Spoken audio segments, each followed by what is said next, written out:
যদি ভারত এবং বাংলাদেশের সাথে বৈরী সম্পর্ক থাকে, সেটা বাংলাদেশ ভারত কারো জন্যই ভালো না। আমরা একটা ভারসাম্যপূর্ণ সম্পর্ক চাই। কিন্তু দেশ স্বাধীনের পর ৭২ থেকে যদি আজকে অদ্যাবধি বাংলাদেশের প্রতি ভারতের আচরণটা দেখেন, তাহলে সেটা কি মনে করেন? ভারত কি আমাদেরকে বন্ধু রাষ্ট্র হিসেবে, স্বাধীন সার্বভৌম রাষ্ট্র হিসেবে চোখে দেখে, নাকি চাকর বাকর হিসেবে আমাদেরকে চোখে দেখে? প্রধানমন্ত্রী কিছুদিন আগে খুব প্রাউড ফিল করেছেন যে ভারতের প্রধানমন্ত্রী নরেন্দ্র মোদী ক্ষমতায় আসার পরে, তৃতীয়বার সরকার গঠনের পরে আমি দেখা করেছি, খুব গর্ববোধ করেছেন। মোদী তো আপনার সাথে দেখা করতে আসেন নাই, আপনি হাইটা গেছেন। মানে যে গ্রামে একটা কথা বলে, গায়ে মানে না আপনি মোড়ল, পাবলিক দাম দেয় না, তারপরেও চাপাবাজি করে বেড়ায়, আমার মামু অমুক, আমার খালু অমুক, প্রভাব দেখায়।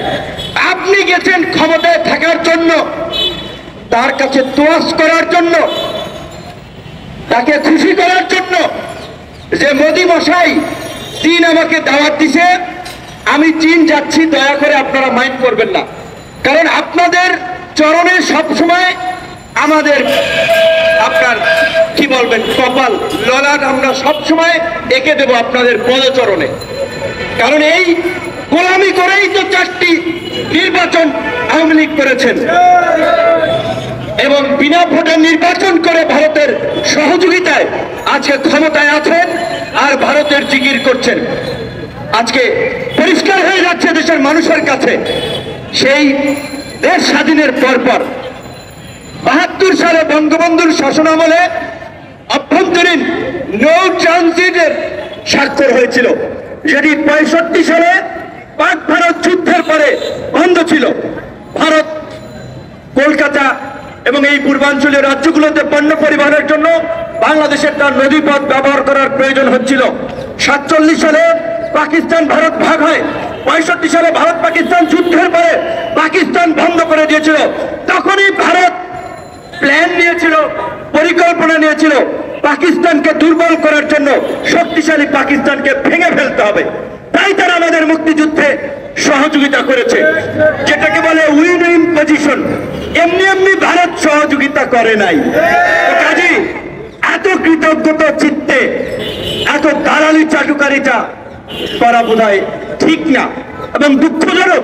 প্রধানমন্ত্রীর জায়গা থেকে যখন এই কথা বলা হয়, সেটা আরো উদ্বেগজনক। সেই ৭২ থেকে শুরু হয়েছে। আওয়ামী লীগ ক্ষমতায় ছিল কবে? ৭৫ থেকে ৯৬ পর্যন্ত ২১ বছর আওয়ামী লীগ ক্ষমতায় ছিল না।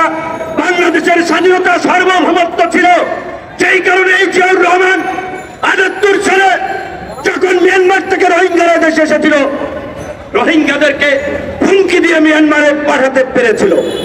১৯৯২ সালে বেগম খালেদা জিয়া প্রধানমন্ত্রী থাকা অবস্থায় আবার যখন রোহিঙ্গাদেরকে মিয়ানমার শয়তানি করে এখানে পাঠিয়েছিল, তখনও বাংলাদেশ রোহিঙ্গাদেরকে ফেরাতে সক্ষম হয়েছিল।